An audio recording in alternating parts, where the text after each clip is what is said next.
There is an excellent column by the chairman of Migration Watch UK, Alp Mehmet. Well, let's go straight over to Alp because he has made a point that I've been making all damn day, in fact, half of my life. Welcome, Alp. Good morning, Kevin. My point is this. Last couple of days, and you've made this point eloquently in your column as well. Last couple of days, Keir Starmer, it's brilliant, we're going to put 900 migrants, asylum seekers, presumably take them out of hotels and put them into military camps, disused military camps. One in Scotland, one in East Sussex. How about that? Well, we got 32,000 asylum seekers in asylum seeker hotels, 400 hotels all over the country. So the phrase throwing a deck chair off the Titanic springs to mind.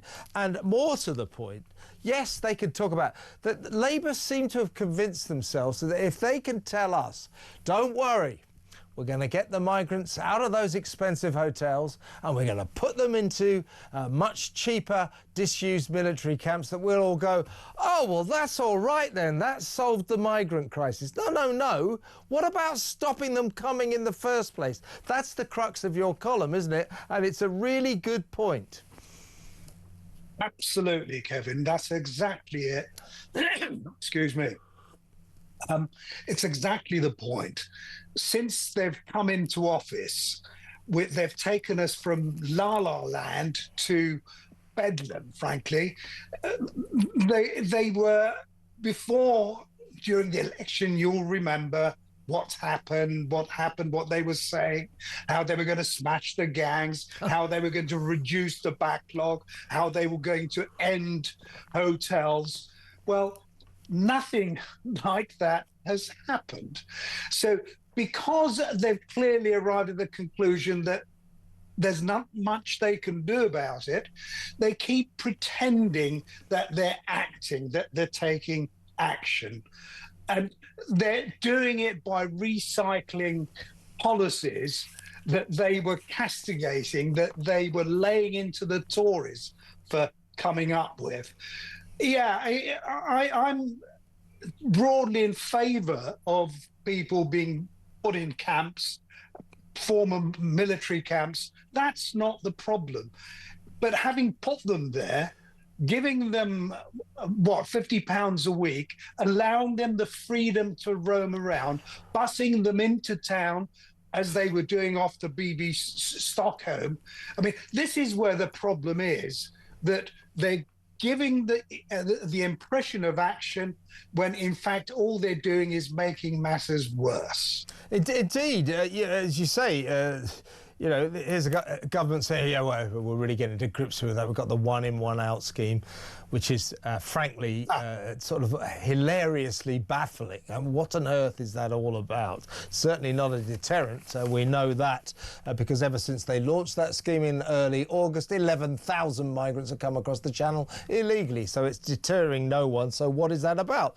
The problem we have that they don't seem to address, we not only do we not have any deterrent whatsoever, we just have a load of enticements. So the message we're sending to migrants who are planning to cross the channel illegally, be it by boat, or we understand now that the back of a lorry system is becoming popular again. So however they're planning to get into this country, we're saying to them, if you get here, we will give you a nice 4-star hotel to live in.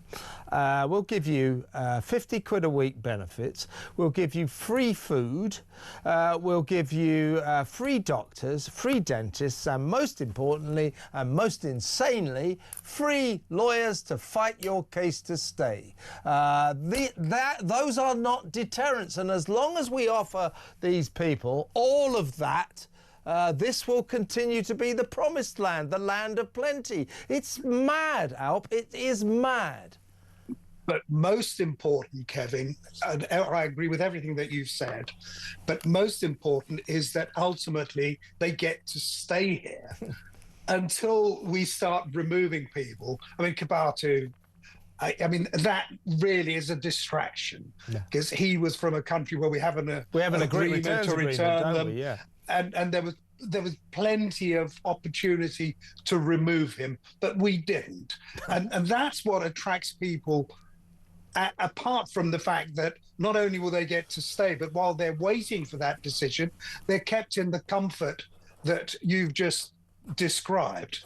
But you touched on the one in, one out, and it is an absurd scheme, but it's costing us 100 million quid, for goodness sake. I know. It's a massive expense on something that makes no sense whatsoever. Well, what it does do is, of course, cozy up to the EU and cozy up to President Macron, which was really more the underlying reason for it. Yeah. But what's happened? We've sent 42 back. No, 41, because one came back, didn't one he? came back illegally. Yeah. Didn't fancy this one in, one out scheme. I think I'll hop on another illegal boat and get back to Britain. And then, Alp, I mean, this is like a sort of ridiculous, sick comedy. Because this guy comes back and got nabbed, got caught, David Lammy, the preposterously ridiculous Deputy Prime Minister and Justice Secretary, said, because we caught this guy, who we deported on the one in, one out scheme, because he caught him when he came back, he actually used this phrase. It proves that the one in, one out scheme is, and I quote, working a treat.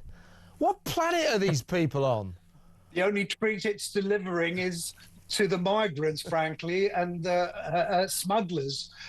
And the smugglers, they're just rubbing their hands in glee, because they know that nothing's going to happen that is going to destroy or put an end to their business model. They're going to go on making pots of money.